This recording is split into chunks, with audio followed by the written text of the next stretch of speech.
Оройн дэрэг үзэгчтэй тавтасаа хамарцгааж байна уу? Цагийн хүрэлт мэдээллийн хөтөлбөр эхэлж байна. Пүрэв гарагийн цагийн хүрэлт мэдээллийн хөтөлбөрийг нэвтрүүлэгч Ганбаатар, нэвтрүүлэгч Од Заяанаар хөтлөн хүргэнэ. Эхлээд зарим мэдээний товч агуулгатай танилцсан уу? Улсын ерөнхий аудитор болон Монгол банкны хяналтын зөвлөлийн гишүүдийг улсын хурлаар томиллоо. Археологийн авраг хамгаалах судалгааны хүрээлэн 588 дурсгалт газар шинээр нээн илрүүлсэн байна. Махсууны анх дугаар аяныг орон даяар өрнүүлнэ. Орон сууцны үн 432%-аар буурчээ. 2016 онд зам тээврийн осолд 300 гаруй хүн өртөж, амнасаа алдсны 70 орчим хувь нь орон нутагт гарчээ. Дональд Трамп Америк нэгдсэн улсын ерөнхийлөгчөөр сонгогдсноос хойш анх удаа томоохон хэвлэлийн баг хурал хийлээ. Өмнөд Солонгост дэгдсэн авилгын томоохон эрэгт Samsung корпорацийн дэд ерөнхийлөгч EJ Young с жигтнэр татан байцааж байна. Эдгээр болон бусад мэдээллийн дэлгэрэнгүй цагийн хүрэлт мэдээллийн хөтөлбөрөөс хүлээн авч үзээрэй. Улсын хурлын чуулганы өнөөдрийн нэгдсэн хуралдаанаараа албан тушаалтнуудын томилгоо хийлээ. Мөн зарим хуулийн төслийн хэлэлцүүлгийг үргэлжлүүллээ. Чуулганы өдөөс өмнөх хуралдаанаар улсын ерөнхий аудитор Зангадыг өөрийнх нь хүсэлтээр үүрэгт ажилласан чөлөөлж, ерөнхий аудитороор Доржсон Хорлоогийн Хурлбаатарыг томилсон байна. Өөрчлөлт оруулах тухай болон төсвийн сахилга бат алдагдаад байгааг улсын хурлын гишүүн Содбаатар сануулж байна. Цаашид төсвийн хариуцлага, хяналтыг сайжруулах, хэмнэлтийн горимыг барьж ажиллах шаардлага бий болж байна гэдгийг эрхэм гишүүн хэлж байна. татвар төлөгчдийн болон гадна дотноос Монгол улсын нэрээр авчирсан хөрөнгө мөнгийг гарын салаагаар урсгаж байгаа мэт ингэж авирилсан байдал бол хэрэгс хэтэрсэн байгаа шүү дээ. Улсын хурлын гишүүн оюун эрдэнэ хувьд төсөв санхүүгийн хариуцлага алдагдсан аудитын байгууллагын оролцоо нөлөө өгүүлэгдэж байна гэсэн байр суурьтай байна. Мөн төсвийн хэлэлцүүлэгт олон нийтийн хяналтыг бий болгох хэрэгтэй байгааг хэлж байна. Одоо Монгол улс өнөөдрийнхөө төсвийг ирээдүйнхөө төсөвтэй хамт барьцаалаад бонд зээлээд одоо ингээд маш хүнд байдалд орсон байж байгаа. Энэ үед аудитын байгууллагын дуу хоолой хаана явсан юм бэ? Цаашид төсвийн хяналтыг сайжруулах, олон нийтийн оролцоог хангаж ажиллахад анхаарна гэсэн тайлбарыг улсын ерөнхий аудиторд нэр дэвссэн Хурлбаатар өгч байна. Харин аудитын байгууллагад улс төрийн нөлөө бий болж хувирсан бодиттой дүгнэлт гаргадгүй, аудитордын хувьд улс төрийн дарамтанд ажилладаг гэж улсын хурлын гишүүн Лувсан Цэрэнгийн инк амгалан шүүмжиллээ. Аудитын ерөнхий газар яг тэр хөгжлийн банкыг шалгасан ажлын хэсэгт орсон хүмүүсийн дээр ажлаас нь алдсан шүү дээ. Ажлаас нь алдсан. Томоохон улсын үйлдвэрийн газрууд дээр шалгалт орохоор тэгээд тэр хүмүүс нь ажлаас халагддаг. Ийм л нөхцөл байдлууд байсан шүү дээ. Аудитын байгууллагад чадварлаг мэрэгссэн боловсон хүчин өгүүлэгдэж байна. Улс төрийн нөлөөгөөр томилгоо хийгддэг болж хувирсан гэдгийг улсын хурлын гишүүн оюун чимэг сануулсан. Санхүүгийн ноцтой зөрчлүүдийг илрүүлж улсад буцаан татахад анхаарч ажиллах шаардлагатай байгаагч эрхэм гишүүн санууллаа. Хөгжлийн банкны асуудал байна. Тэр Монгол банкны асуудал байна. Эрдэнэ зам, Монрод гэдэг энэ компаниуд гэхэд зөвхөн километр замыг 5,000-аар нь бараг нэмэгдүүлээд ингээд барьсан гэх мэт санхүүгийн ноцтой зөрчлүүдээр та нар өөрсдөө аудитууд гаргаад ирэх тийм мэдээллийг та нарт бас ингээд бэлэн гаргаад өглөө. Тэгэхээр энэ дээр ажиллаад энийг нэг цэгцэлж өгөөч. Аудитор бол төрийн хэн шалгах хороо биш юм. Тиймээс хяналт шалгалт руу түлхүү анхаарад байх биш. Төрийн албаныханд зөвлөмж өгөхөд эхлээд анхаардаг байх хэрэгтэй гэсэн байр суурьнаас улсын хурлын гишүүн Санж Мэтүү хандаж байна. Би таны анхны одоо ажилдаа очиод хийгдэх ажил бол төрийн албанд шинээр томилогдсон энэ улсуудад эхнээс нь энэ дээр алдаа гэдэг тэгж ажиллаарай гэсэн зөвлөмжүүдийг ойрын хугацаанд өгөөд тэгээд дараагаар нь шалгахын асуудал байх ёстой. Улсын хурлын чуулганы нэгдсэн хуралдаанд оролцсон гишүүдийн олонхын саналаар улсын ерөнхий аудитороор Дорж сүрэн Хорлоогийн Хурлбаатарыг томилоод байна. Улсын хурал Монгол банкны хяналтын зөвлөлийн дарга болон зөвлөлийн гишүүдийг шинээр томилоод байна. Хяналтын зөвлөлийн түрүүчийн бүрэлдэхүүний бүрэн эрхийн хугацаа дуусгуур болоод байгаа юм а. Сүүлийн жилүүдэд төв банкны буруу бодлого үйл ажиллагаанаас хамаарч эдийн засагт хүндрэл үүссэн. Ерөнхийлөгчийг нь огцруулах саналыг түрүүчийн улсын хурал удаа дараа гаргаж байсан боловч хүлээж авахгүй хилцэхгүй өнгөрсөн гэж улсын хурлын гишүүн Даваа Сүрэн хэлж байна. Цаашид хариуцлагын тухайд ярьдаг байх ёстой гэдгийг эрхэм гишүүн санууллаа. Өнгөрсөн 4 жилийн одоо хамгийн том гайг тарьсан хүнийг бол төв банкны ерөнхийлөгч гэж бодд юм а. Тэгэхээр нэг удаа бид нар ер нь энэ нэг ажлын хариуцлага алдсан энэ одоо үнэхээр тодорхой огцруулах гэдэг энэ хүнтэй нэг асуудал ярьж болох уу? Та нэг тийм алхам хийгээч үнэхээр одоо хариуцлагатай хандъя гэж байгаа бол энэ хүнээс эхлүүл яасан. За Монгол банкны шинээр томилогдох хяналтын зөвлөлийн гишүүдийн хувьд валютын ханшийг тогтворжуулахад анхаарч ажиллах хэрэгтэй гэдгийг улсын их хурлын гишүүн Баасанхүү хэлж байна. За тухайн асуудлаар Төв банкны хяналтын зөвлөлийн даргад нэр дэвшсэн сангийн сайд асан доктор Даваа Самбуу тайлбар өглөө. Бидний зүгээс тавих каналт болж ааштай гаднаас орж ирсэн бүх банк мөнгийг Монгол банкаар холбогдох Монгол банкны системээр арилжааны банкудаар дамжуулан худалддаг авдаг. Энэнийг аль болохоор Монгол руу оруулах тал руу ажиллах нь зүйтэй баха. Ингэж ажиллавал бас бидний одоо Монгол төгрөгийн маань ханш чангарах юм боломжтой болов уу гэж бодож байна. За хяналтын зөвлөлийн хувьд Монгол банкны ерөнхийлөгчд зөвлөх үүрэгтэй гэдгийг улсын их хурлын гишүүн Болдын Жавхлан сануулж байна. За харин улсын их хурлын сонгуульд Монгол Ардын хувьсгалт намаас нэр дэвшиж байсан доктор Ариунагийн хувьд ажилдаа улс төрийн өнцгөр хандахгүй байж чадах уу гэдгийг эрхэм гишүүн тодрууллаа. За одоо Монгол банкны хяналтын зөвлөлийн гишүүнд нэр дэвшсэн удирдлагын академийн багш доктор Ариунагийн байр суурийг хүргье. Миний сургууль судалгааны чиглэл бол үндсэндээ макро эдийн засгийн бодлого, төсөв санхүүгийн бодлого гэсэн энэ чиглэлээр бол ажилтгаа. Тэгээд яг одоо энэ чиглэлээр өөрийн одоо мэдлэг чадвараа бол яг одоо энэ Монгол банкны хяналтын зөвлөлийн явуулах үйл ажиллагааны хүрээнд Монгол улсын одоо эрх ашигын төлөө бол үн шударгаар л ажиллана гэж хэлмээр байна. За Монгол банкны ерөнхийлөгч дураараа авирлахаар эдийн засаг сүрдэг гэдгийг улсын их хурлын гишүүн Нямд орж сануулж байна. За улсын мөнгийг арилжааны банкудад хулгайлж өгдөг байдлыг таслан зогсоох шаардлагатай гэж эрхэм гишүүн үзэж байна. За мөн банкуудын зээлийн хүүг бууруулахад анхаарч ажиллах хэрэгтэй гэсэн байр суурьтай байна. Энэ банкнууд аж ахуйн үйл ажиллагаа эрхэлдэг, хувийн компаниуд байгуулдаг. Тэрлүү энэ хадгаламж эзэмшигчдийн мөнгийг зурчуулж өөрснөө хөлждөг. Энэ цадиггүй явдлыг нэгэн яралтай талсан зогсох шаардлагатай. За улсын их хурлын хувьд Монгол банкны хяналтын зөвлөлийн дараагаар Далрын Даваа Самбууг, хяналтын зөвлөлийн гишүүнээр Лавг Доржийн Ариуна, Лувсан очрын Дондог, Баатар Жовын Лавгжов, Бат очрын Цэрэн Балтав, Чой Гүнсэнгийн Чимэд Цэрэн, Мишгийн Инх хамгаалан нарыг томилоод байна. Улсын хурл ерөнхийлөгчийн сонгуулийн тухай хуулийн нэмэлт өөрчлөлт хийхдээ сонгуул зөв тогтолцоогоор шударга явагдах нөхцөлийг хангах хэрэгтэй гэж өнөөдөр Төрийн ордонд болсон хэлэлцүүлгийн үеэр яригдлаа. Хэлэлцүүлгийг улсын хурлд гарч ирсэн намын бүлэг зохион байгуулж зарим намын төлөөлөл оролцсон байна.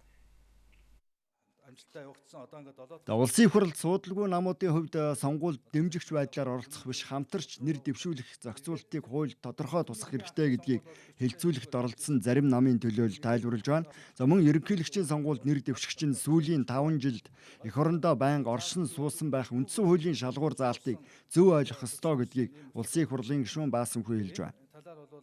Харин Монголдо энэ хүн байсан үгүй юу гэдгийг нотлох ёстой. Тэр нь тэгэхээр иргэний хариатын тухай хуулиар 6 буюу түүнээс дээш зар амьдсан үнийг бол Монгол улсад байнга оршин суугч байсан гэдэг тодорхойлох бололцоо байхад энэ бол хүнд зориулж яагаад ингэж тавьж байгаа нь бол ойлгомжтой байгаамаа. За сонгуулийн байгууллагад ажилласан төрийн албан хаагчид хууль зөрчил хүлээлгэх торгуулийн хэмжээг нэмэгдүүлэх хариуцлагыг өндөрсөх шаардлагатай гэж Арслан намын ерөнхий нарийн бичгийн даргын үүрэг гүйцэтгэгч Эрхэн Баяр үзэж байна. Ер нь бол энэ төрийг хууль усаар авах үйл явдлага бол тэр энэ сонгуул дээр ажиллаж байгаа улсуудаас эхэлдэг бас.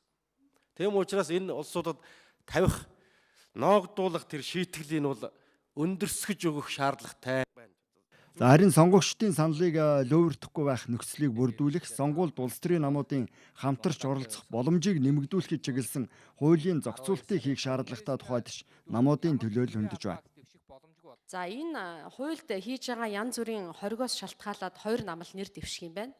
Монгол улсын төрийн тэргүүнийг сонгох сонгуул бол өөрөө нийт сонгогчдын төлөөллийг хангасан ийм нэр дэвшилт наазах нь байх ёстой. Улсын хурлын сонгуул бол нэр дэвшиж чаддаг шүү дээ хүмүүс. Бие даачч болдог. А гэтэл ерөнхийлөгчийн төрийн тэргүүнээ сонгох сонгуул ийм төлөөлөл байж чадахгүй байгаа юм.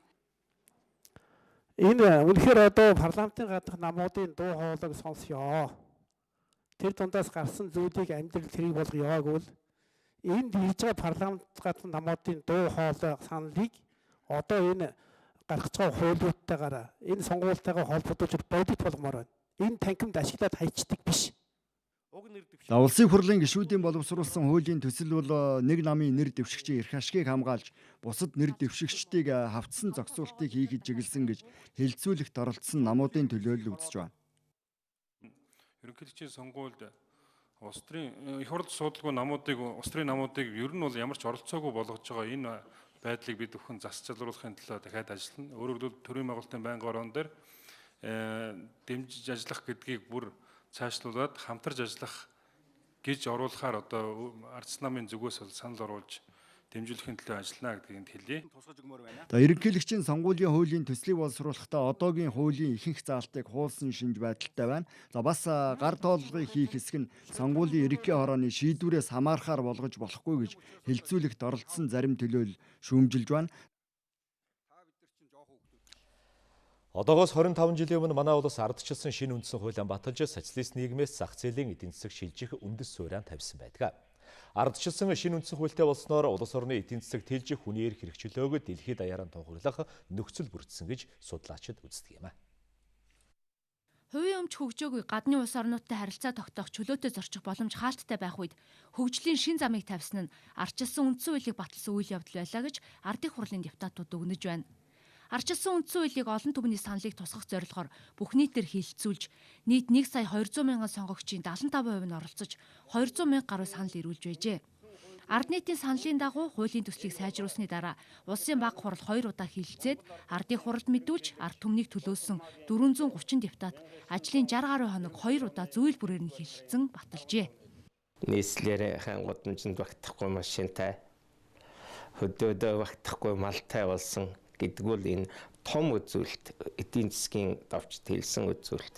За тэгээд хүн ард маань эрхчлөөтэй хойш урагшаа гадаад явахд бол намын төв хорооны шийдвэрээр л гарч ижил 7 хоногийн курс явуулж гисэн намын төв хороогоор орж ижил явдаг байсан бол бүх хүн гадаад паспорттай болж дэлхийн дуртай орондоо очиж аялал жуулчлалыг ажиллаж амьдрах эрхтэй болсон.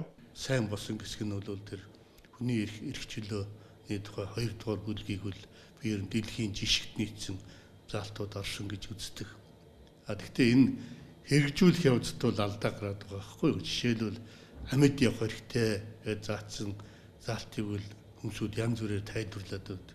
Энэ утаатай байж яаж үндсүүл хэрэгж амьд явах хэрэг алдагдаад байна шүү дээ.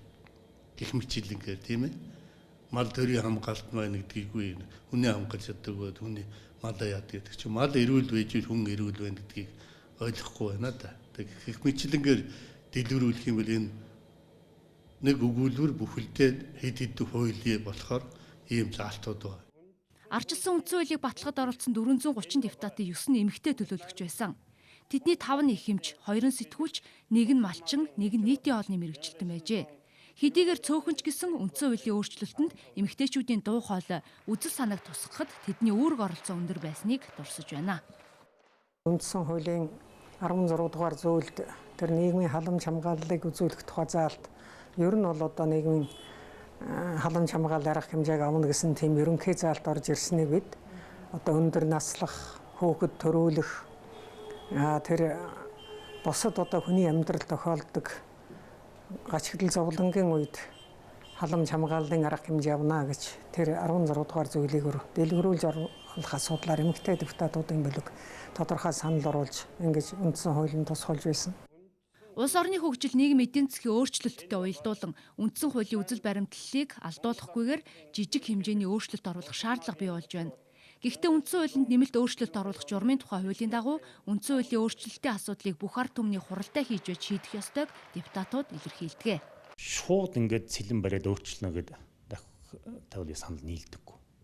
Эхлээд юуны өмнө үндсэн хуулиас мөрдөн гардаг органик хуулиуд тухайлбал одоо их хурлын хууль, засгийн газрын хууль, шүүхийн байгууламжийн тухай хуулиуд байна шүү дээ. Энэ хуулиуд дотроо үндсэн хуулийнхаа үзэл санааг яг зөв зохицуулж чадж яана үгүй гэдгийг их судлах хэрэгтэй. Юу хийх гээд яах гээд байгаа юм, ямар өөрчлөлт хийх гээд байгаа юм гэдгийг ард түмэд танилцуул саналын авах хэрэгтэй. Тэгээ энэ их хурлын засгийн газрын байгуулсан энэ ажлын хэсгүүл судалгаа хийгээд саналаа гарч ирэхэд энийг ард түмний өөрөө Монгол орны бүх сум суурангуудаар явж хилцүүлэх хэрэгтэй юм байна. Тэгээд энийг бол би бас их зөв зөвтэй юм болно. Түүхэндээ 4 удаа хуулиа шинжилсэн манай улсын хувьд 1992 оны шинэ үндсэн хуулийг нийгмийн анги давхраа үзэл бодлоор ялгуурлахгүй нийтлэг ашиг сонирхлыг нь хамгаалсан ардчилсан хууль болсон гэж дүгнэдэг. Ардчилсан үндсэн хууль батлагдсны 25 жилийн энэ сарын 13-ны өдөр буюу ирэх Баасан гарагт тохионо.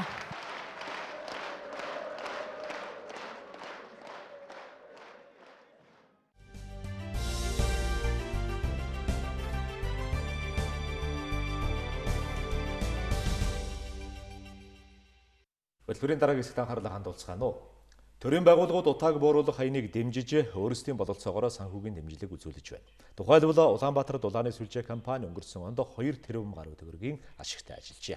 Энэ мөнгөөрөө дулаан дамжуулах шугам хоолой барьж бага орын дулааны станцуудыг төвийн шугамтай холбох ажлыг эхлүүлэхээр болсон байна. Нийслэлийн удирдлагууд Улаанбаатар цахилгаан түгээх сүлжээ, Улаанбаатар дулааны сүлжээ, мэдээлэл холбооны сүлжээ төрийн өмчт компани удирдлагуудтай уулзаж гэрээ хийсэн. Энэ үеэр Улаанбаатарын дулаан сүлжээ компани 2020 он гэхэд 228 бага оврын дулааны станцыг төвийн шугамтай холбох зорилтыг тавьж байгааг танилцууллаа. Сонгоо архин дүүрэг буюу Баян хошуу толгойд ажиллаж байгаа 30 гаруй бага оврын дулааны станцыг энэ ондоо багтаан төвийн шугамтай холбохоор болсон байна. За энэ гол холбох хэлбэр нь бол 4-р станцаас шинэ 800-ын шугам одоо энэ жил хийгдээд талхач хэргийн комбинат энд холбогдно. Энэ 800-ын шугамыг шууд үргэлжлүүлээд одоогийн ханы материалаас цаашаа 3.6 км шугам шинээр хийгээд нэгсэндээ Баян хошуу бүхэлдээ тэр дэд төвлөрсөн системд холбогдох болж байгаа юм. Тэгэхээр энэ ажил энэ жил хийгдэн санхүүжилт нь Азийн хөгжлийн банк. Тэгэхээр Азийн хөгжлийн банкын Баян хошууд болохоор 8 сая доллараар уурын 120 гэж төлөвлөж исэн бол бид тэр 8 сая доллараар саяныхаа шугамыг татхлаар үндсэндээ бол Азийн хөгжлийн банкны санхүүжилтээр төвлөрсөн системд боломж өртөж байгаа юм. Мөн шинийн тарифыг тэгэлсэнтэй холбогдуулан нийслэлийн хэсэгчлсэн бүсүүдэд цахилгаан эрчим хүчний найдвартай хангамжийг үргэлжлүүлэх зорилгоор 11.2 тэрбум төгрөгийн ажил хийхээр болсон. Нийслэлд цахилгаантай холбогдоогүй 6,000 айл байдгийн байна. Энэ жил 2,000 айлын эрчим хүчнийг шийдвэрлэх тооцоотой ажиллаж байгааг хэллээ. Айлын эрчим хүчнийг шийдвэрлэх тооцоотой ажиллаж байгааг хэллээ. Түүнчлэн бидний энэ хамтан адилхан сан жижигхийн гол зорилго нь бол Улаанбаатар хотын инженерийн шугам сүлжээний хэвийн үйл ажиллагаа хангах, энэ өнгөрсөн эх 4 жилд энэ салбарт оруулах том хөрөнгө оруулалт бүтээн байгуулалтын ажлыг үр ашигтай хийж гүйцэтгэх, эндгээр 3 салбарын их болон урсгал засварыг хийж хэрэгжүүлэхэд энэ 3 салбартай Улаанбаатар хотыг төлөөлж манай зарчийн аддын хамтран ажиллаж хэрэгжүүлэх, тулгамдсан олон асуудлаа шийдвэрлэхэд ихээхэн ач бүгд өгнө гэж ингэж бид ойлгож байна. Нийслэлийн иргэдийн ая тухтай байлгахад цахилгаан, дулаан, мэдээлэл холбооны сүлжээний хүрэлцээ хангамж хамгийн чухал. Хотын менежер 3 компани удирдлагуудтай уулзаж хамтарч ажиллах гэрээг байгуулсан. Гэрээний зорилго нь иргэдийн ая тухтай орчноор хангахад оршиж байгааг хэлж байна. Монгол Улсын ерөнхий сайд өнөөдөр агаарын бохирлыг бууруулах чиглэлээр ажиллаж байгаа үйлдвэрлэгч, хангад нийлүүлэгчид, зохион бүтээгчтэй уулзаж санал бодлыг сонслоо. Засгийн газар хэн нэгний бизнесийг дэмжих зорилгоор бус харин айл урхийг сайн халааж чадах аюулгүй эрчим хүчний хамгийн хэмнэлттэй шийдлийг дэмжинэ гэдгээ онцолсон байна. Гэр орооллын цахилгааны шинийг хэрэглээний үнийг тэгэлснээр олон айл өрх цахилгаан халаагуур ашиглах боломжтой болсон. Үүний цаана үйлдвэр эрхлэгчид олон төрлийн цахилгаан халаагуурыг зах зээлд санал болгож эхэлсэн. Өнөөдөр ерөнхий сайд үйлдвэр эрхлэгчидтэй уулзахдаа бид хэн нэгний бизнесийг дэмжиж утаатай тэмцэхгүй, бидэнд чанарын шаардлага, аюулгүй байдлыг хангасан төхөөрөмжлөх хэрэгтэй гэдгийг онцолсон байна. Иргэд одоо очиод би энэ өнгөлтөө зээлд хамрагдахад ямар одоо төрлийн дулаан үйлдвэрлэлийн тооны төхөөрөмж авчвал хамрагдах юм бэ гэдгийг очиод тэндээсээ очиод хараад мэддэг болцоотой тим одоо төвүүдийг байгуулчих зүйтэй болов гэж бодож байна. Нэгдүгээр. Хоёрдугаар жижиг компаниуд байгаа гэж олон хүн сая хэллээ шүү дээ. Та нар маань нийлээд нэг зохион бүтээгч нар нийлээд тийм ээ. Тэгээ мөн одоо юу гэдэг юм техник тоног төхөөрөмжөө нийлүүлээд за нийлүүлдэггүй маа гэхэд үйлдвэрлэж байгаа бүтээгдэхүүнийхээ эд анги болгоноор нь тус нь үйлдвэрлэгдэгч байдаг ч юм уу. Ингээд нэг бие бинийгээ дэмжсэн одоо ийм үйлдвэрлэлийг бий болгоод тэр нь маш үр ашигтайгаар иргэдэд одоо бас худалдаж авахсныхаа дараагаар маш их өндөр хэмжээний үр ашиг үзүүлдэг ийм бас техник тоног төхөөрөмж үйлдвэрлэл илүү бас үр дүнтэй байх магадлалтай шүү. За өнөөдөр Улаанбаатар хотын гэр хороолд амьдарч байгаа 198 мянган өрхийн 30% нь амьдралын нөхцөл боломж муугаас хуучин дугуй ашигласан тээврийн хэрэгслийн досонд үрсэн тоосго хоо хийгдэл түлж байна гэсэн судалгаа байна. Тиймээс түүхийн нэрс худалдаа авч чадахгүй байгаа айл өрхийн халамжийн бодлогоор хяналттай зөв механизмээр халаалтыг шийдэх ажлыг зохион байгуулах шаардлага тулгарч байгааг ерөнхий сайд хэлж, ногоон зээлийн сан бий болгож орлого багахтай айл өрхүүдэд шинийн тоолуур цахилгаан халаагуурыг зээлээр олох боломжийг бүрдүүлэх чиглэлээрч үүрэг болгосон байна. За энэ дашрамт хэлэхэд засгийн газрын хуралдаанаас чиглэл өгсөний дагуу хотын удирдлагууд Улаанбаатар дээрх шилжих хөдөлгөөнийг хоригдж энэ шийдвэрийг үндэсний аюулгүй байдлын зөвлөлд дэмжсэн мөн 2017 оны 1-р сарын 11-ний өдрийн хуралдаанаар өндөр насжилттай тээврийн хэрэгслийн импортын үе шаттай хоригдлох талаар хэлэлцэн тодорхой санал боловсруулахыг зам тээврийн хөгжлийн сайдад үүрэг болгосон байна. Модлог түлшээр хангах боломж байна гэдэг тооцоо хийсэн. Үүний тулд пилетэн түлшний Тэгэхээр бид агаарын бохирдлын асуудлаар ярихаар байгаль орчин аялал жуулчлалын сайд оюун оролттой ярилцж байна. Үндэсний аюулгүй байдлын зөвлөмж анх удаа агаарын бохирдлыг үндэсний аюулгүй байдал занл хийх хэмжээнд хүрчлээ гэж гарсан байгаа. Тэгэхээр яг энэ шийдвэрийн араас ямар арга хэмжээ авах вэ гэдгийг олон нийт маш анхаарал тавьж харж байна. Та салбарын сайдын хувьд ямар тал? Анх удаага Монгол Улсын засгийн газар эрчим хүчний тарифыг тэгэлж шөнийн халаалтаа эрчим хүчээр авахын боломжийг иргэдэд олгож байгаа энэ шийдвэр нь бол хамгийн бодиттой хийж дата тэмдэж байгаа хамгийн анхны чухал ажлаа гэж бид үзэж байгаа. 55 аж ахуйн нэгжийг хамруулсан технологийн үзэсгэлэнт бол бид нар оролцоод яриа явж байхад манай аж ахуйн нэгжүүд маань нэг зүйлийг ярьж байна. Дунджаар 1000-аас 3000 орчим 4000 орчим өрх айл бидний бараа бүтээгдэхүүнийг бол тогтмол худалдаж авдаг тоон өсөж байгаа гэсэн ийм хандлагыг илэрхийлж байгаа. За хамгийн сайн мэдээ нь бол 17 оны 1 сарын 1-ээс эхлээд эрчим хүчний тарифыг, шөнийн тарифыг тэгэлсэнтэй холбоотойгоор худалдан авалт маань бол илүү сайжирч байгаа. Тэгэхээр бид нар утаатаа тэмцэх асуудал гэдгийг бол зөвхөн эрчим хүчний тарифыг тэгэлснээр л асуудал шийдэж байгаа юм шиг бол ярьж ойлгохгүй. Цогцоор нь бид нар ингээд Монгол хөрсөнд юуг яаж буулгаж яаж хэрэгжүүлж болох вэ гэдэг арга замуудыг цогцоор нь авч шийдвэрлэх ёстой. Хэдийгээр засгийн газар цахилгааныг тэгэлсэн ч байсан гэсэн бүх төрлийн сонголтыг өгсөн ч гэсэн тухайн айл өрх нь өөрөө гэрийнхаа дулаан алдалтыг л бууруулахгүй л энэ бүх арга хэмжээ ямар ч үр дүнгүй болоо өнгөрчин. Тэгэхээр энэ асуудлаас анхаарал хандуулах хэрэгтэй юм шиг. За яг чиний хэлж байгаа маш чухал асуудал. Өнөөдөр монголчууд бол ихэнх хвчлэн нүүдэлчээд за тэдсмээ өнөөдөр Улаанбаатар хотын 57% нь гэр хороолд амьдарч байгаа. Ер нь бол 97% нь бараг Монгол гэртээ амьдарч байгаа. Тэгэхээр энэ Монгол гэрийн дулаан алдагдлыг бууруулах чиглэлээр маш их идэвхтэй санаачлагтай ажиллах бол иргэн хувь хүнээс шалтгаалж байгаа зүйл. Нөгөө талаас Монгол гэрийн дулаан алдагдлыг бууруулах тийм техник технологиг манай эрдэмтэн судлаачид бол маш их бас тодорхой байдлаар хийсэн байна, бүтээсэн байна. Манай аж ахуйн нэгжүүд, баялаг бүтээгчид маань бол бас тодорхой ажлуудыг санаачилж байна. Тэгэхээр энэ туршлага, энэ боломжуудыг бас бид иргэдэд олгох, тэр боломжуудыг бас судалж хамтран ажиллана гэж бодож байна. Үнэхээр цогц арга хэмжээ аваадахад энэ дээр хувь хүний өөрх нь хариуцлах, сэтгэл зүтгэл оролцоол хэрэгтэй юм байна шүү дээ. Зайлшгүй. Нөгөө талаас хяналт, шалгалт, хамтын оролцоо, хамтын хяналт гэдэг бол маш их хүчтэй байж чадвал бид энэ асуудлыг шийдэхэд бас тодорхой агц гаргана гэж бодож байна. Монгол Улсын ерөнхийлөгч Элбэг Дуржаал хэлсэн л дээ. Ер нь бол хороо дүүргээсээ эхлүүлээд айл хөршөөсөө эхлээд ядаж хажууд хайлдаа хяналтаа тавиа. Үнэхээр Бакришин дугуй шатаагаад хар утаа баагуулаад байгаа бол тэр айлаа дуудлага өгөөд хяналт шалгалт явуулаад энэ болж ин болохгүй наа гэдэгт нь бас торгуул тавьдаг тийм штрафтыг бий болгоо. Энэ нөөрөө иргэн хүн би амьдарж байгаа орчноо нөгөө талаас нийтийн эрх ашгийг ингэж зөрчиж байгаа юм байна гэдэг ойлгох тийм ухамсарын төсөнд бас ичээхэн зүгээр байхаа гэж хэлж байгаа. За өнөөдөр үнэхээр орлогогүй амжиргааны төвшөнд доогуур нөгөө нийгмийн зорилттой бүлэг гэж үзэж байгаа энэ хэсэгтээ бол бид ийм өрхүүд 23,000 орчим байна гэж бид үзэж байгаа. Ингээд 100 худалдаж авч магадгүй чадахгүй, түшээж авч чадахгүй ингээ ийм хүнд байдлаар амьдарч байгаа. Энэ хүмүүст бол өнөөдөр төрийн тулсаа дэмжлэгтэйгээр энэ асуудлуудыг шийдвэрлэхэд тодорхой хөрөнгө мөнгийг гаргах тийм асуудлыг бид бас шийднэ гэж ингэж үзэж байгаа. Ойрын хугацаанд хийх бидний нийгмийн яралтай арга хэмжээ бол ямар ч байсан ногоон зээлийн сангаар дамжуулж цахилгаан халаагуур худалдаж авах хөнгөлөлтөө хөв багтаа зээлийн боломжуудыг иргэдтэй олгох асуудлаар засгийн газар бол одоо ажиллаж байна. Дараагийн одоо бидний хийх гол ажил бол ер нь энэ Улаанбаатар хот руу шилжин иргэсдийн асуудал дээр бол онцгой анхаарах ёстой. Тэгэхээр Монгол Улсын ерөнхий сайдын хувьд бол нийслэлийн засаг дарга төгсөн нэг одоо гол даалгавар нь бол ер нь яндангийн утаа гаргах ийм одоо шилжит хөдөлгөөнүүдийг сааруулъя. Орон нутгад амьдрах нэгдүгээр боломжийг хангаж өгье. Хоёрдугаарт Улаанбаатар хотод орон сууцнд амьдрах гад ирж байгаа иргэдээ бол шилжилт хөдөлгөөний дэмжиж.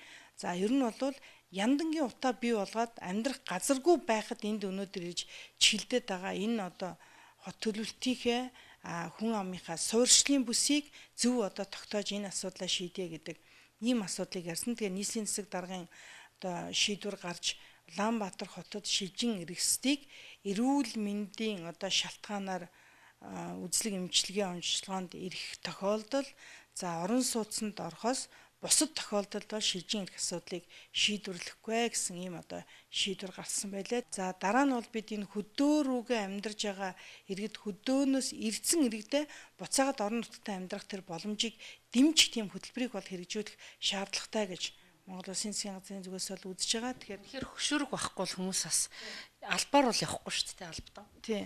За албадан бол ер нь бол мэдээж ийм арга хэмжээг бол ерөөсөө зохион байгуулахгүй. Ер нь л хөдөө орон нутгтаа буцаж очиод амьдрах ажлын байр, амьдрах орчин нөхцөлийн одоо дэмжихэд тусалцаа дэмжлэг үзүүлсэн хөтөлбөр бол хэрэгжүүлнэ гэж ярьж байгаа.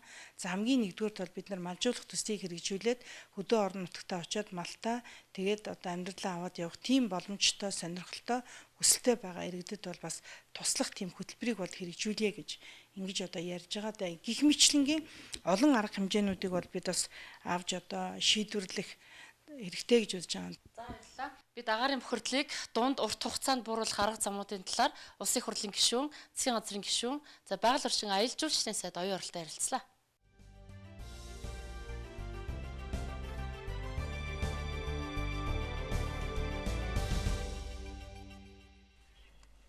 Хөтөлбөрийн дараагийн багц мэдээлэлд анхаарлаа хандуулцгаана уу.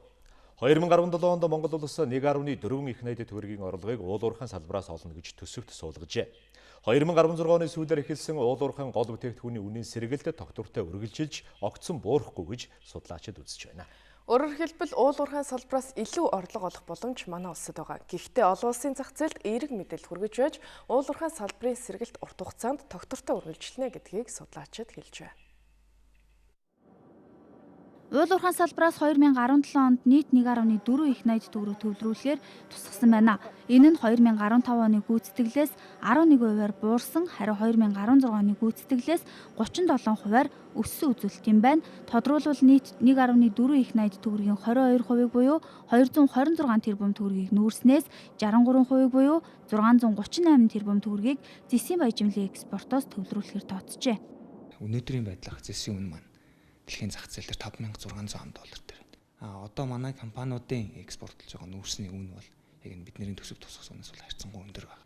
Хэрвээ яг энэ хандлага цааш үргэлж хадгалагдах юм бол манай төсвийн орлого төсөв тусгасан хэмжээнээс давж биелэх эерэг нөлөө үзүүлэх ийм нөхцөл байдал үүсэж байна.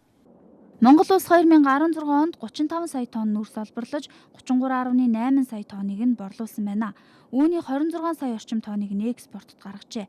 Өөрөөр хэлбэл олборлолт, борлуулалт хоёулаа бараг 2 дахин өссөн гэж болно. 2017 онд үүнээс илүү олборлолт, экспорт хийхийг зорж байгаа юм а. Цаашдаа ялангуяа энэ зүүн өмнөд Азийн энэтхэг болон зүүн өмнөд Азийн улсууд амун түншлэн хятадын дотоодын бүтээгдэхүүний өсөлт одоо 5-7% ингэж хадгалагдаж чадах юм бол зэсийн үн цаашаа одоо суур юугаараа үзүүлэлтээрээ сайжрах тийм бас магадлал харагдаж байна. Нүүрсний үн бол өнгөрсөн жилүүдийн дунджаас харьцангуй дээшээ байна. Одоо 2016 оны одоо 4-р улиралд гарсан шиг тийм өндөр өсөлтийг бол өсөлттэй тийм төвшинг бол хадгалж байх чадамж бол байхгүй наа зах зээлтэй.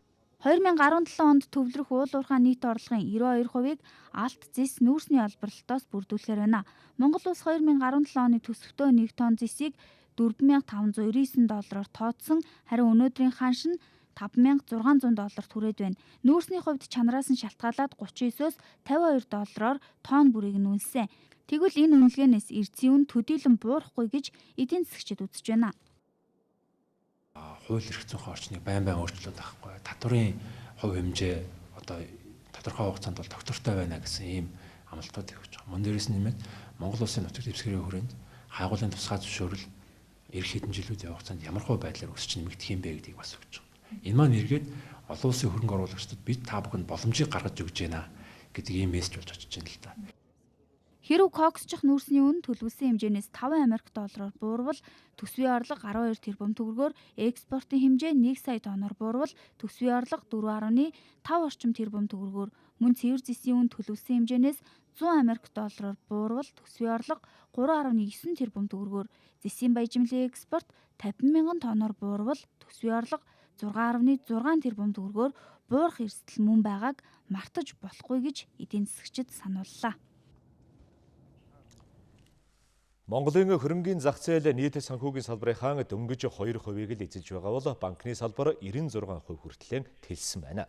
Нэг салбар нь хэдэд давуу байгаа энэ байдал нь зах зээлийн нэг төрлийн гажуудал гэдгийг хүмүүс хэлж байна. Тиймээс санхүүгийн салбарын гол хүч болох банк хөрөнгийн зах зээл хоёрын тэнцвэрийг хангах чиглэлд бодлого хэрэгжүүлэх хэрэгтэй болсныг зах зээл судлаачид өөрөө бидэнд сануулж байна. Дэлхийн жишгээр бол улс орны санхүүгийн салбар нь хөрөнгийн зах зээл 40%, банк 30%, бусад салбар 30% гэсэн бүтэцтэй байвал оновчтой зөв бүтцээр хөгжиж байна гэж үздэг. Гэтэл манайд банк 96, хөрөнгийн зах зээл 2, бусад салбар 2% гэсэн буруу бүтэцтэй хөгжиж байна. Хөрөнгийн зах зээлийн арилжааны дүн сүүлийн жилүүдэд нэмэгдсэн үзүүлэлттэй гарч байгаа ч арилжааны ихэнх нь засгийн газараас гаргадаг 17% хүүтэй үнэт цасны арилжаа байгаамаа. Уг нь сонгодог утгаараа бол гол арилжаа нь хувьцааны арилжаа байх ёстой. Эндээс аж ахуйн нэгжүүд санхүүгийн дарамтгүй хөрөнгө өсгөж, бизнесээ өргөжүүлж, хөрөнгө оруулагчид өндөр өгөөж хүртдэг байх ёстой маа. 14 онд нь 30 тэрбум, 15 онд 27 тэрбум ч юм уу тий. Одоо сая энэ жил хэд 47 тэрбум гэж буцаал өсчлээ л та. Гэхдээ энэ бол хангалттай үзүүлэлт биш. Олон улсын пост одоо Нью-Йоркийн хөрөнгөний бирж, Гонконгийн хөрөнгөний биржийг авч үзэх юм бол ер нь хамгийн их эрэлтийн үнэр чинь л одоо хэдэн тэрлэн доллараар л хэрэгжил. Хөрөнгийн зах зээл тэлэхгүй банкны салбар ингэж их тэлсний гол шалтгаан нь хадгаламжийн хүн өндөр байгаатай холбоотой. Хүн өндөр учраас хуримтлалтай иргэн аж ахуйн нэгж бүгд банк руу хошуурдаг. Гэхдээ зээлийн хүч өндөр учраас аж ахуйн нэгжүүд өсөж хөгжих, шинэ бизнес эхлүүлэхэд бэрхшээлтэй тулгарч байгаа. Бодлогын хүн өндөр, дээр нь хадгаламжийн хүүгийн орлогоос татвар авдаггүй учраас хүү буурахгүй байна. Зарим улсад хадгаламжийн хүнд 40-с дээш хувийн татвар ногдуулсан байдаг учраас хүн нэг оронтой тоонд зарим тохиолдолд бүр бутархай тоогоор хэмжигддэг байна.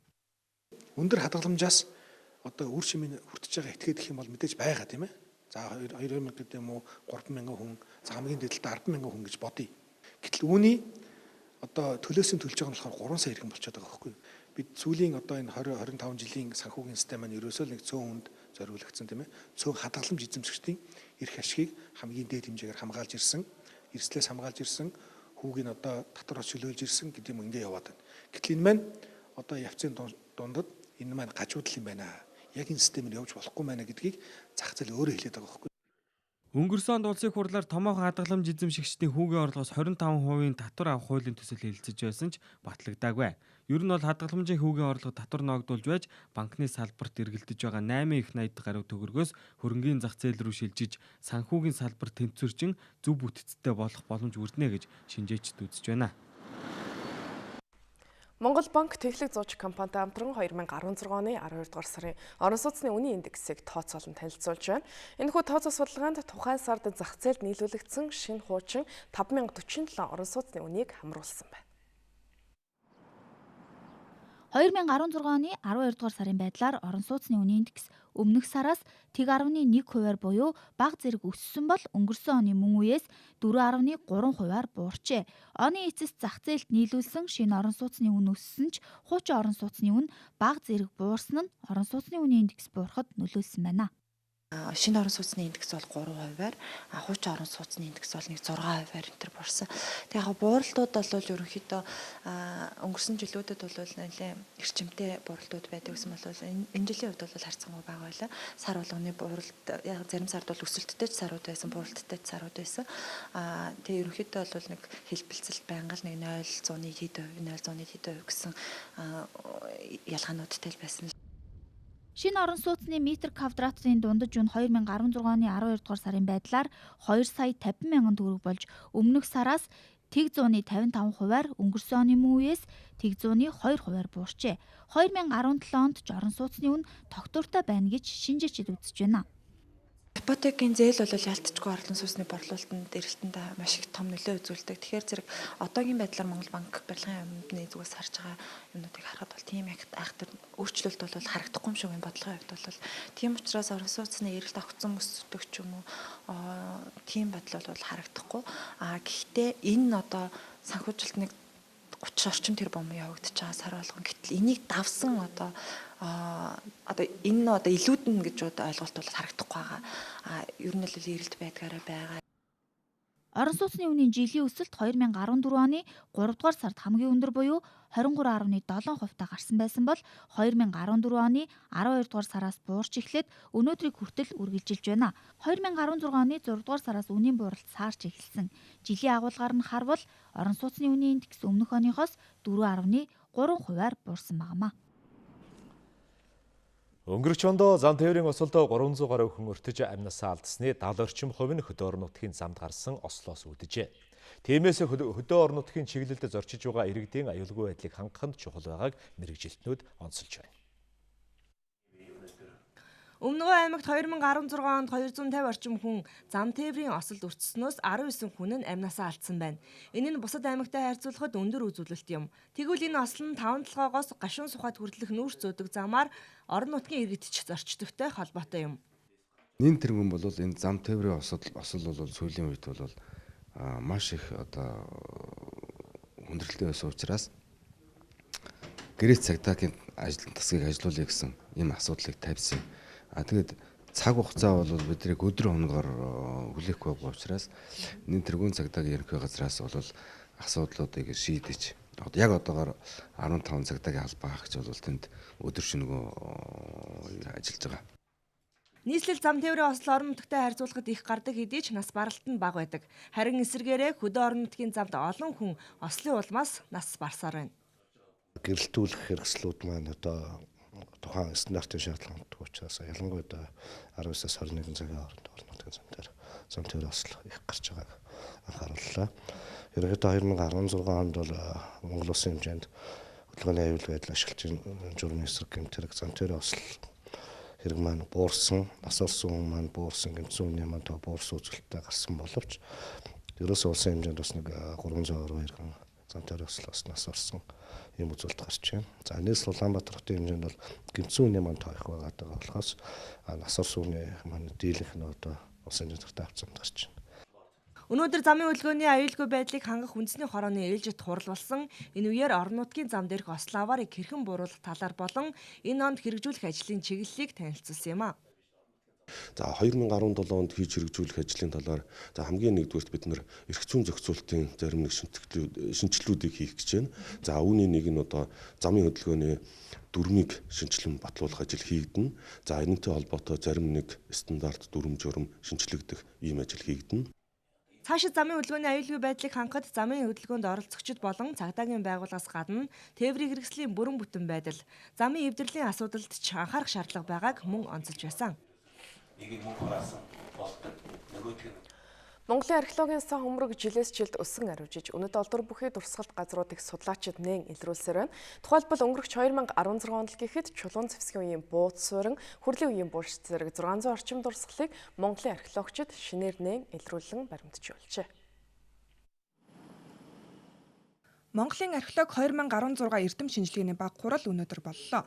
Хуралд Монгол Улсын шинжлэх ухааны академийн түүх археологийн хүрээлэн, Монгол Улсын их сургууль, шинжлэх ухааны технологийн их сургууль, соёлын өвийн төв зэрэг байгууллагын 160 гаруй судлаач эрдэмтэд оролцож өнгөрсөн онд хийсэн ажлаа тайлгансан юм а. Хэрлэн мөрний савд одоо яг энэ хүмүүчүүд өөрсдийн одоо аюугаар хийжсэн тийм төмөрлөг боловсруулах үйлдвэрлэлийн газрыг бид нэ илрүүлсэн. Энэхүү судалгаагаар хүмүүчүүд өөрийн гэсэн төмөрлөгөө боловсруулдаг, түүнийг дархалдаг, түүнийхээ дараа бол одоо эд үлгийн зүйлс болон одоо зэрэгсхийн зүйлсээ хийдэг байсан гэсэн одоо баримтыг бол бид бүхэндээс олж байгаа. 2016 онд Монголын археологчид гадаадын 12 улсын эрдэмтэн судлаач мэргэжлийн байгууллагуудтай хамтарч төсөл хөтөлбөр хэрэгжүүлсэн байна. Үүний зэрэгцээ нийт 18 аймгийн 50 гаруй сумын нутагт археологийн хайгуул судалгаа явуулжээ. Ингэснээр 600 орчим түүхэн дурсгалт газар шинээр нээн илрүүлсэн байна. их хэмжээний материал гарч иж байна бид нар жил болгон. Авраам хамгаалалт судалгаа, за хамтарсан судалгаанууд явцад. Эднийг бол цааш нь хадгалах асуудал байна. Тэгэхээр тодорхой хадгалтын орчныг бий болгох хэрэгтэй байдаг байхгүй юу? Жирийн нөхцөл байж болохгүй. Заавал тодорхой температуртай, тодорхой чигшилтэй байх хэрэгтэй. Тэрийг тогтмол барьдаг ийм орчин хэрэгтэй. Тэгээд энэ олдуруудаа бид нар чинь олон нийтэд хүргэмээр биш шүү дээ. Тийм ээ. Тэгэхээр археологийн үндэсний музей бол заашгүй шаардлагатай байна. Монголын археолог 2016 эрдэм шинжилгээний баг хурлын үеэр Монголын археологчид сэдэвт хөрөг зураг Монгол орон археологчдын нүдээр гэрэл зургийн үзэсгэлэнг гарган тавьжээ. Тэр манай археологч гэдэг мэрэгжил бол үнэхээр хүнд мэрэгжил байна. Цас бороо шуурга тэр ган халуун юу гэдэг тэр хүнд нөхцөл майхан савтгал явж байгаа хүмүүс шүү дээ. Тэгэл монголчуудын тэр их соёлыг олж илрүүлж бүртгэж аварч хамгаалахын төлөө тэр олон нээлтүүдийг хамгийн гавьяатангууд археологчд байдаг. Гэвч археологчд ном бүтээл олон юмнууд дээр нэрнэл гараад байдгүй гэхээс өөрснөө харагддаггүй хүмүүс байна. 2017 онд Монголын археологчид авран хамгаалах малтлах судалгааны ажлыг эрчимжүүлэх төлөвлөгөөтэй нь энэ нь уулуурхай зам тээврийн ажил эрчимжих болсонтой холбоотой юм а. Монгол улсад нийтээ 850 мянган гаруй өрх байдгаас 600 мянга гаруй нь гэр хороололд амьдарч байна. Гэр хороолол болон орон нутгийн хэрэглэгчид интернетийн үйлчилгээ хүртээмжтэй авч чаддаггүй. Утасгүй интернетийн үйлчилгээ авдагч энэ нь хурдвагтай сүлжээний доголдол их гардаг гэх мэт гомдол байдаг юм а. Тэгвэл гэр хорооллын иргэд гэртээ өндөр хурдны Wi-Fi интернет суурин утас ашиглах боломжтой боллоо. Unitel Group-ээс өнөөдөр гэр интернет нэртэй шинэ үйлчилгээгээ олон нийтэд танилцууллаа. 4.5G сүлжээнд суурилагдсан гэр интернет төхөөрөмж нь өндөр хурдны интернетээр Wi-Fi цацдаг юм байна. Тус төхөөрөмжийн тусламжтайгаар Монгол орон даяар интернетийн үйлчилгээг гэртээ авах боломжийг хэрэглэгчдэд олгож байгаа гэдгийг тус байгууллагаас онцолж байна. Улаанбаатар хотын гэр хороолол болон орон нутагт амьдардаг 600 мянга гаруй айл өрх гэрээсээ интернетэд холбогдож чаддаггүй зөвхөн гар утасны дата ашигладаг байсан. Тэгвэл гэр интернет үйлчилгээг хэрэглэснээр дээрх айлууд гэртээ олуулаа интернетэд холбогдож гэр интернетээр дамжуулан анх удаа Малчны хотод суурин утастай болох боломжтой болжээ. Мөн Unitel-ийн хэрэглэгчид гэр интернетийн төхөөрөмжийг үн төлбөргүй авах даваа эрхтэй юм байна. 2011 онд Univision компани айл өрхүүдийг шилэн кабелийн сүлжээгээр интернетэд холбож интернетийн хөгжлийг шин түвшинд авчирч байсан. Тэгвэл өнөөдөр Unitel Group гэр интернетийг зах зээлд гаргаснаар Монгол орны өнцөг булан бүрт сууган айл өрх бүр гэртээ гэр интернеттэй болж Unitel Group өрхийн интернетийн хэрэглээнд бас нэгэн хувьслыг төрүүлж хийж чадлаа гэдгийг салбарын мэргэжилтнүүд онцолж байсан юм а. Үзэгч та бүхэн дотоод үйл амьдралын мэдээ танилцууллаа. Үргэлжлүүлэн хилийн чандах мэдээлэлд анхаарлаа хандуулна. Үзэгчдээ орой минь төргий.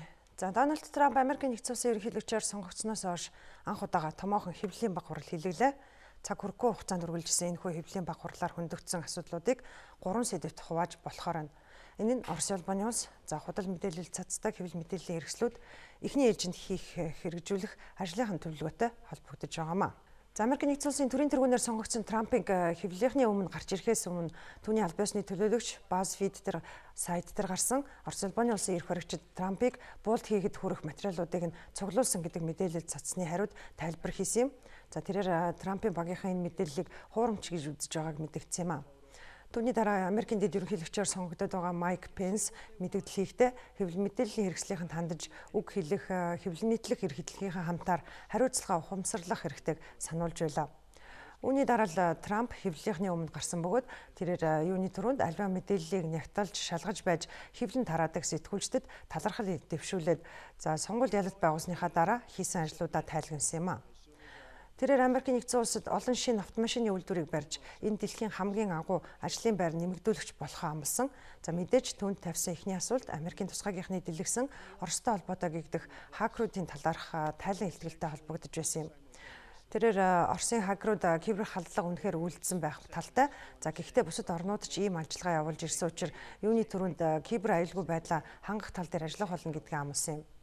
За мөн Оросын муу талыг нь ашиглан мэдээлэл баримт цуглуулсан гэх мэдээллийг няцаахтаа байнга болгоомжилж явдгаач сануулсан. Харин Орос улбаны улсын ерөнхийлөгч Америкийн шинээр сонгогдсон ерөнхийлөгчид нааштай хандаж байгаа нь алдаа бус харин ч одоо хоёр орны харилцааг сайжруулах нэмэлт боломж гэж үзэж байгаагаа илэрхийлсэн юм. Би Путинтэй хил амаа уулзахыг хичээх болно. Гэхдээ тийм боломж надад гарахгүй гэж үзэх үндслэл өндөр байна. Нугацтайгаар бодоод үзцгээе л дээ. Хэн нэг нь Хиллари Клинтон надаас хатуу хилцэгч гэж бодож магадгүй юм. Тийм шүү дээ. харилцаагаа дахин сэргээх товчлуур гэж байхгүй. Нэг бол сэргэн, нэг бол үгүй. За мөн тэрээр татварын тайлангаа нийтэд ил болохгүйгээ бүх бизнесээ хөвгүүдтэй шилжүүлэн өгөх амласан. За түүнчлэн Барак Обамагийн засаг захиргааны амжилт ололтод тооцогдож байгаа эрүүл мэндийн даатгалын системийг хамгийн түрүүнд хүчингүй болгохоо мэдгдсэн. Үүний зэрэгцээ Мексикийн засгийн газрыг хүндэлж байгаагаа илэрхийлсэн ч Америкийн нэгдсэн улсын ашиг сонирхлын дагуу ажиллахаа мэдгдсэн юм а. Тиймээс юун түрүүнд хамгаалтын ханыг босгож зардлыг нь Мексикээр гаргуулахаач баталсан юм. Харин тэрээр хэвлэлийнхний гишүүрхэн шүүмжилж амтсан. За түүгээр зогсохгүй хуурамч мэдээлэл цацдаг хэмээн буруутгаж CNN-ийн сэтгүүлчид асуулт тавих боломж олгоогүй хэсэгтээ маргасан. Үүнтэй холбоотойгоор CNN-ийнхэн Америкийн ерөнхийлөгчийн сонгуулийн өмнөх кампани үеэр Трампын эсрэг байсныг, за дээр нь Оросуудын цуглуулсан гих Трамптай холбоотой таагүй баримтуудын талаар хамгийн түрүүнд нийцсэнийг нь бусад хэвлэл мэдээллийнхэн сануулж байна. Харин хэвлэлийн баг хурал хамгийн ихэнд хөндөгдөж байсан хакеруудын хандлагатай холбоотой сэдвээр өндөрлсөн. За тэрээр тусгай албажийнхны тайланд өгнөлтөнд итгэж байгаа эсхийг нь асуухад ийм нууц тайлангуудыг хэвлэл мэдээллийнхэн олж авч чадаж байгаад игдүүцэж байгаагаа илэрхийлсэн юм. За мөн түүнийг Америкийн нэгдсэн улсын төрийг тэргүүлж байх хугацаанд Орос улбаны улс тус улсад хүндэтгэлтэй хандна гэдэгт итгэлтэй байгаач илэрхийлсэн юм а. За Польшид эрх баригч намынхан болоод сөрөг хүчнийхний санал зөвлөлдөөнөөс олж парламентын хямрал нүүрлээд байгаа. Шинэ оны хуралдаанаа өчигдөр хийх ёстой байсан ч сөрөг хүчнийхэн гишүүдийг төдийгүй хэвлэлийнхнийг ч чуулганы танхимд оруулаагүй байна. Ийхүү маргаж байх хооронд нь тус улсын нутагт Америкийн 300-аад цэргийн албаагч буугаад байна. Умард Атлантын эвсэл зүүн Европ дахь хүчээ зузаадахаар төлөвлөсний дагуу ийхүү Америкийн цэргүүд Польшид ирээд байгаа юм байна. Америкийн цэргүүдийг Boeing 747 онгоцоор Польшид хүргэсэн бөгөөд онгоц цаг агаарын таагүй байдлаас болж цагаасаа хоцорч газардсан байна. За ийхүү Америкийн цэргүүд Польшид ирснийг тохиолдуулан ёслолын арга хэмжээг эрх бям гарагч зохион байгуулахаар төлөвлөж байгаа юм байна. Үүний өмнө Америкийн явган цэргийн 4-р дивизийн хуягт танкийн 3-р бригадын нийтдээ 250 цэргийн албаагч Польшийн Вроцлав хотод ирсэн юм. За өнгөрсөн оны 10-р сард умард Атлантын эвслийн гишүүн 10 гаруй орон зүүн Европ дахь тус эвслийн батальонуудыг эмнэлэн байгуулахад нэгдэхэд зөвшөөрсөн. За НАТО хүтэн дайнаас хойш зүүн Европ болоод Балтийн тэнгисийн орнууд дахь хүчээ анх удаага их хэмжээгээр ийхүү өргөдгөж байгаамаа. Умард Атлантын эвслийн ерөнхий нарийн бичгийн даргын мэдгдсэний дагуу НАТОгийн 4 батальоныг зүүн Европын орнуудад байршуулж ихэснэ нэм. За энэ талаарх шийдвэрийг өнгөрсөн 7-р сарын ихээр Варшавт болсон тус эвслийн дээд хэмжээний уулзалтан дээр баталсан. За энэ дагуу Албани, Итали, Польш, Словен улсуудын цэргүүд Канада улсын тэргүүлэх Ладов дахь батальонд нэгдэх юм. За харин Бельги, Хорват, Франц, Люксембург, Нидерланд, Норвегийн цэргүүд Германы командлал бүхий Литов дахь батальонд нэгдэнэ. Түүнчлэн Дани болон Францын цэргүүд Их Британий тэргүүлэх Эстон дахь батальонд нэгдэх бол Америкийн нэгдсэн улсын командлах 4 дахь батальон нь Польшид байрлах бөгөөд бүрэлдэхүүнийг нь Их Британи болоод Румыны цэргүүд бүрдүүлэх юм а. За үүнээс гадна Канада, Герман, Польш болоод Нидерланд, Турк, Америкийн нэгдсэн улс гэсэн 6 улс хар тэнгист цэргээ байршуулахыг зөвшөөрсөн юм а. За Америкийн нэгдсэн улсын эрх баригчид Умар Солонгосын эсрэг авсан 20 гаруй хэмжээний жагсаалтыг өргөжүүлсэн байна. Энэ дагуу Умар Солонгосын хөдөлмөрийн яам улсын төлөвлөгөөний хороо болоод засгийн газар хөдөлмөрийн намын гишүүд 20 гаруй хэмжээний жагсаалтанд бичигдээд байна. Америкийн нэгдсэн улсын сангийн яамны хэвлэлийн албаны мэдээлэлд Умар Солонгосын хөдөлмөрийн яам улсын төлөвлөгөөний хорооноос хуваарсны дагуу зарим салбаруудад түүний дотор уулуурхайн аж ахуйн нэгжүүд рүү иргэдээ хүчээр илгээдэг хэмээн баталсан байна. За мөн хар жагсаалтанда Умардын улсын аюулгүй байдлын сайд Ким Вон Хонгийн нэрийг оруулсан байна. Түүнчлэн хөдөлмөрийн намын сурталчилгаа хариуцсан байгууллагын орлогч дарга. За Умардын залуу удирдагчийн эгч Ким Ё Жоныг 20 гаруй хэмжээний жагсаалтанд оруулжээ. За Туркийн үндэсний хуулинд нэмэлт өөрчлөлт оруулах асуудлыг парламентод хэлэлцэх үед гарсан ширүүхэн маргаан зодон үүсгэж орхисон тухай Анадолу агентлаг мэдээлж байна. За үндсэн хуулийн 5 дугаар заалтанд өөрчлөлт оруулах асуудлыг хэлэлцэх үеэр сөрөг хүчний ардын бүгд найрамдах намынхан чуулганы хуралдааны эндрийг эзлэн авчээ. Харин эрх баригч шударгаас хөгжлийн намынхан эндрийг чөлөөлөх гэснээс болж зодон гарч хит хитэн гишүүн гэмтэж бэртсэн байна. За гэхдээ нэмэлт өөрчлөлтийг дэмжих асуудлаар санал хураалт болсон бөгөөд парламентын 139 гишүүн эсэргүүцсэн ч 341 гишүүний дэмжлэгтэйгээр үндсэн хуулинд нэмэлт өөрчлөлт оруулах боллоо. За энэ өөрчлөлтийн дагуу парламентын сонгуульд нэр дэвшигчдийн насны хязгаарыг 25 байсныг 18 болгосон байна. За мөн цэргийнхний парламентын сонгуульд нэр дэвших эрхийг нь ч хасжээ. Түүнчлэн парламент дахь суудлын тоог 550-аас 600 болгон нэмэгдүүлж байгаа юм байна. За өмнө Солонгосын төр засгийн түвшинд гарсан авилгын шугам Samsung корпорацтай холбогдож байна. Мөрдөн шалгах багийнхан тус корпорацийн дэд ерөнхийлөгч Ли Чэ Ёнаас өнөөдөр с ิจ гтний хуваар мэдүүлэг авсан байна. Мөрдөгчид Samsung-ийн удирдлагыг ерөнхийлөгчийн бүрэн эрхийг нь төрөг төдгөлзүүлээд байгаа. Пак Гин-хэгийн найзын санд их хэмжээний санхүүгийн дэмжлэг үзүүлсэн. За үүнийхээ хариуд бизнес эрхлэх орчингоо сайжруулах дэмийг төрөөс авсан гэж сэжиглэж байгаа юм байна. За мөн өнөөдөр Өмнөд Солонгосын соёлын сайд асан болоод өөр 2 хүнийг Пак Гин-хэ ерөнхийлөгчийн цэцэг захиргааны хууль бус ажиллагаатай холбоотойгоор сэжиглэн баривчлаад байна. За тэднийг ерөнхийлөгчид шүүмжлэлтэй ханддаг хувь хүн компаниудын нэрсийг гаргаж өгч байсан гэж буруутгаж байгаа юм байна. За мөрдөгчид энэ хар жагсаалтанд орсон бизнесийнхэн урлаг соёлынхны ажлыг төрөөс дэмждэггүй байсныг ч тогтоогоор шалгаж байгаа юм байна. За бид та бүхэнд олон улсаас хүлээн авсан зарим мэдээллийг хүргэлээ. Анхаарлаа хандуулсанд баярлалаа. Баяртай. Цагийн үр хөтөлбөр спортын мэдээгээр үргэлжилж байна. Оройн мэдрэг үзэгчтэй Монголын мэдээ сувг өдөр тутмын спортын мэдээгээ үзүүлж байна. Энэ өдрүүдэд Монголын хөл бөмбөгийн холбооны футзалын ордонд зохион байгуулагдаж байгаа өсвөрийн улсын аварга шалгаруулах тэмцээний медалийн төлөөх тоглолтууд өнөөдөр эхэллээ.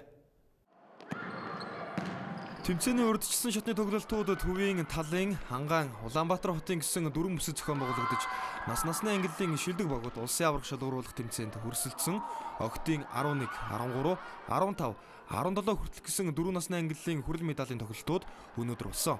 11 хүртэлх насны ангиллалд Хаан улс дүүргийн баг тамирчид хүрэл медалийг хүртсэн бол Сансар багийн тамирчид 13 хүртэлх насны ангиллалд хүрэл медалийн хийсэн болсон.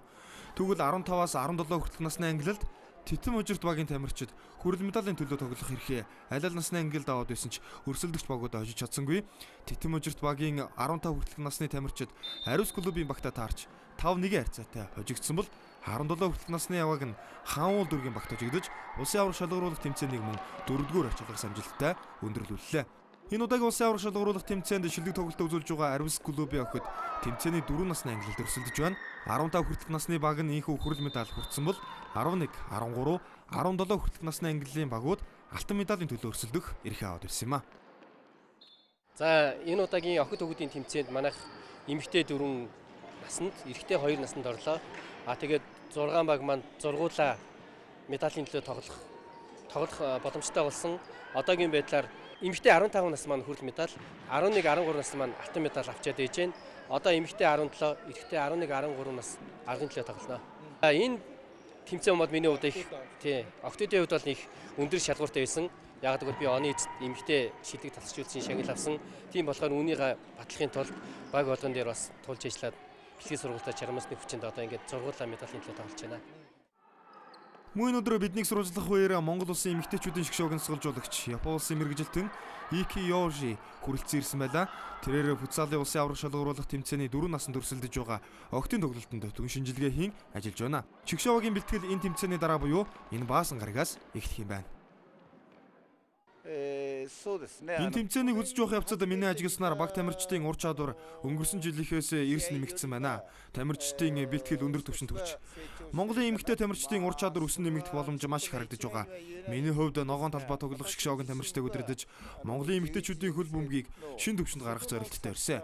Энэ футзалын тэмцээн маш өргөн үрээтэй зохион байгуулагдаж байна. Тийм учраас эрх хавар зуны уйлралд болох гадаад талбайн тэмцээн уралдаануудад оролцох баг тамирчдын бэлтгэлжилтэд сайнаар нөлөөлнө гэж би хувьд харж байгаа.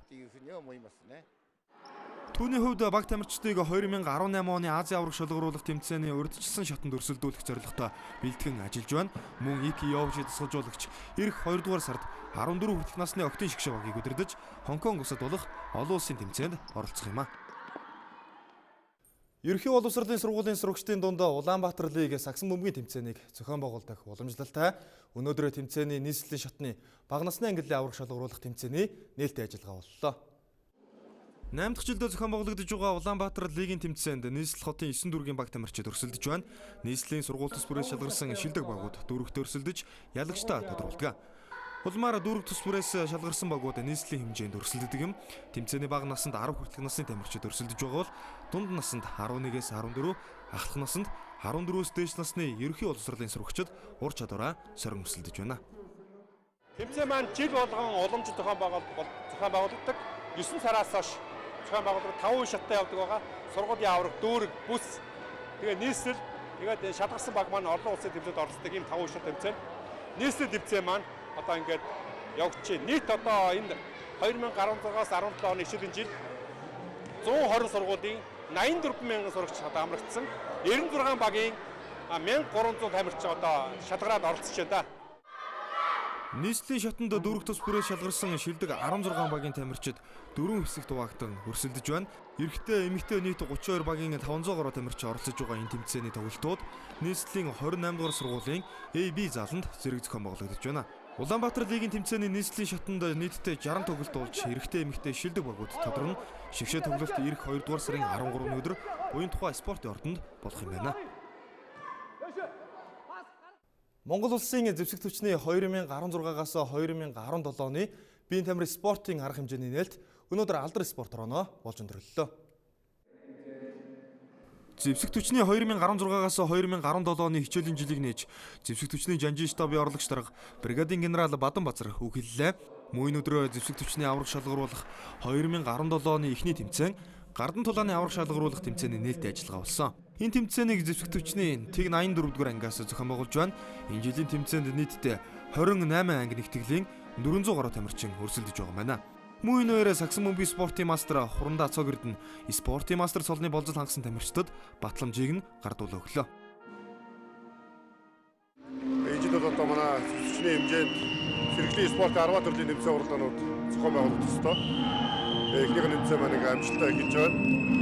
Энэ жилийн гардан тулааны тэмцээн манаас онцлог маш одоо ангиудад одоо идэвхтэй оролцож байна, өргөн бүрэлдэхүүнтэй оролцож байна. Өмнөхөөс илүү олон тамирчид маань бэлтгэх сургуулиа базарт оролцож байна. Тэгээд тэмцээн маань одоо сайхан эхэлж байна. Тэгээд тамирчидаа бас амжилт хүсэж байна. 2017 оны турш зохион байгуулагдах эдгээр тэмцээн уралдаануудаас Монгол улсын ерөнхийлөгч зэвсэг түвшний ерөнхий командлагч нэрэмжит марш тактикийн тусгай бэлтгэлийн тэмцээнд баг тамирчид өндөр ач холбогдлогоо бэлтгэж байгааг зохион байгуулагчид мөн онцолж байлаа. Шавьтай хоккейн 2017 оны Ахмадын улсын авраг шалгаруулах тэмцээн энэ өдрүүдэд Орхон аймагт үргэлжилж байна. Энэ талаарх мэдээлэлээр спортын мэдээ үргэлжилж байна. Монголын хоккей холбооны 2017 оны Ахмадын улсын авраг шалгаруулах тэмцээн Орхон аймгийн Эрдэнэ тутнаа эхэлж үе үеийн шилдэг тамирчид Ахмад хоккейчид бүсэн талбайд ачуулаад байна. Ахмадын улсын авраг шалгаруулах тэмцээний нээлтийн ёслол зөшигдөр болж Монголын хоккей холбооны ерөнхий нэрэмжгийн дарга Утганбаяр, Эрдэнэ төлөвлөрийн санхүү эдийн засаг хариуцсан захирал Эрдэнэ Нүлэг, Монголын спорт сонирхогч маструудын холбооны дэд ерөнхийлөгч Дорж Фалам, Монголын үндэсний олимпийн хорооны гишүүн, гавьяа тасгалжуулагч Баясгалан, Хангард клубын дэд захирал, гавьяа тамирчин нар мандах нарын тэргүүтэй спортын зүтгэлтнүүд албаны төлөөлөгчид оролцлоо. Мөн баг тамирчдыг төлөөлж Улаанбаатарын клубүүд болон Дархуул аймаг, Хангард клуб, Шарингол, Сэлэнг аймгийн Буган тосхны хоккейч тэргүүтэй нийт 9 багийн 100 гаруй тамирчид улсын авраг шалгаруулах тэмцээнийхээ нээлтийн үйл ажиллагаанд жигслээ. 76 оноос хойш улсын аврагт орж байгаа Эрдэнэт сүүлийн 3 жил насан туршидтэй улсын авраг, ахмадуудын улсын авраг, цомын авраг, хүүхдийн бүх насанд улсын авраг болж ирсэн багуудтай. Ер нь Эрдэнэт хоккей бол Монголын хоккейнд жинтэй хувь нэмэр үзүүлдэг. Одоо үндэсний шгшээ баг гэхэд 8-аас 10 тамирчин байнга оролцож байдаг. Эрдэнэт хотод хоккей бол нэлээд хөгжиж байгаа. 2017 оны Ахмадын улсын авраг шалгаруулах тэмцээний нээлтийн үеэр хоккейн спортод өөрийн хөв нэмрийг оруулж олон шилдэг амжилтыг үзүүлсэн зарим ахмад тамирчдыг шагнаж урамшуулсан байна. Спортын мастер цолыг хоккейн спортын шилдэг тамирчин Галсан Жамц, олон улсын хэмжээний мастер цолыг Мэргэн Шинэ хоёр нар хүртсэн бол тамирчин Инхбат Зориг нар Орхон аймгийн биеийн тамирын спортын хорооны хүндэт тэмдгээр спортын арга зүйч Утганбаяр, тамирчин Баатар нар Монголын спорт сонирхогч маструудын холбооны спортын зүтгэлтэн цол тэмдгээр шагнуулжээ. За Орхон аймгийн Эрдэнэ тутнаа зохиогдож байгаа хамт хоккейчдын 2017 оны улсын авраг шалгаруулах тэмцээнийг 1-р сарын 11-ээс 15-ны хооронд Монголын хоккей холбооны лигийн тэмцээний тамирчид, шүүгчид шүү явуулж байна. Одоо үзэгч та бүхэндээ дэлхийд дахинд болж байгаа спортын томоохон уралдаан тэмцээний мэдээлэлээс хүргэе. Өнөөдөр Хойд Америкийн үндэсний хоккейн лигийн тэмцээний удирдлын тоглолтын хүрээнд өнгөрсөн жилийн авраг Питтсбург Пингвинс Вашингтон Кэпиталстай учраа таран тоглолоо. Энэ тоглолтод нийслэл хотын багийн ахлагч Алдарт Александр Овечкин өөрийн карьерийн 1000 дахь оног авсан байна. Вашингтон Кэпиталс сүүлийн 6 тоглолтонд хожоод байсан бол Снеллийн цомын 4 удаагийн эзэн Питтсбург Пингвинс 5 тоглолт дараалалцсан амжилтыг үзүүлээд байлаа. Дорнод үсэн 3-4-р байр дараалан бичигдэж байгаа. Лигийн цагуун шилдэг багуудын тоглолт Америкийн нэгдсэн улсын нийслэл Вашингтон хотын Verizon центрт болсон. Оросын улбаны улсын алдарт тамирчин агуу Александр Овечкин энэ өдөр эхний голыг оруулахад ердөө 35 секунд хангалттай байлаа. Тэрээр Шавьтай хоккей спортын энэ цагуун дэлхийн шилдэг тамирчин Сидней Кросбиг эсрэг энэ голыг оруулж 1000 дахь оног авсан юм а.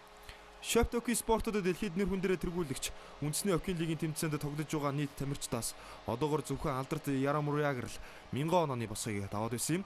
Овечкин 880 тоглолтод оролцож энэ амжилтанд хүрлээ. Тэрээр лигийн 1000 оноонд хүрсэн тамирчдын жигсаалтанд 24-р ойрт бичигдэж эхэлж байгаа юм. Овечкин энэ 1000 оноог 545 гол оруулж 455 оновчтой дамжуулалт гүйцэтгэн цуглуулсан юм а. Улмаар багийн тоглолтонд 5-2 харьцаатай ялтыг авлаа. Вашингтон 41 тоглолтод оролцож 27 хоцсноор 49 оноотой болж дорнод үсгийн дэд байр дэвшиж байна. Харин аварга хамгаалан тоглож байгаа Питтсбург хотын Пингвинсог 40 тоглолтоос 26 оц амжилтаараа энэ бүсийн 4-р байрт удирдлыг үргэлжлүүлж байна.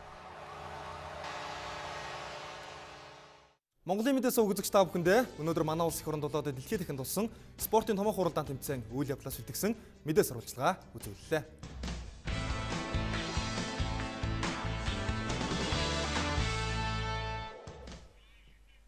Одоо үзэгч та бүдгийн анхаарлыг нийт нутгаар цагаагаар мэдээнд хандуулъя.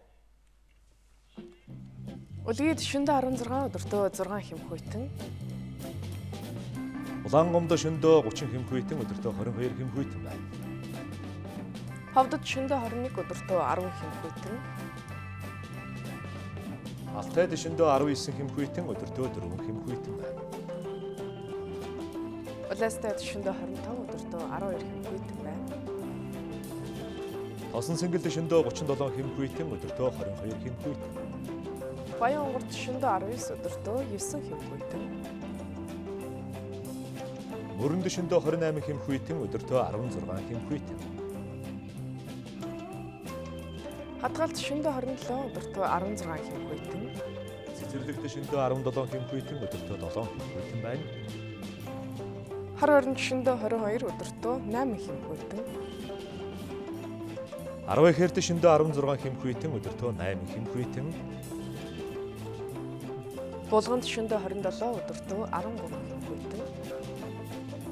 Дарханд шөндөө 31 хэмхүйтэн өдөртөө 23 хэмхүйтэн байна.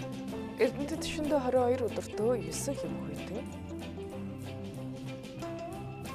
Чойрт шөндөө 25 хэмхүйтэн өдөртөө 14 хэмхүйтэн.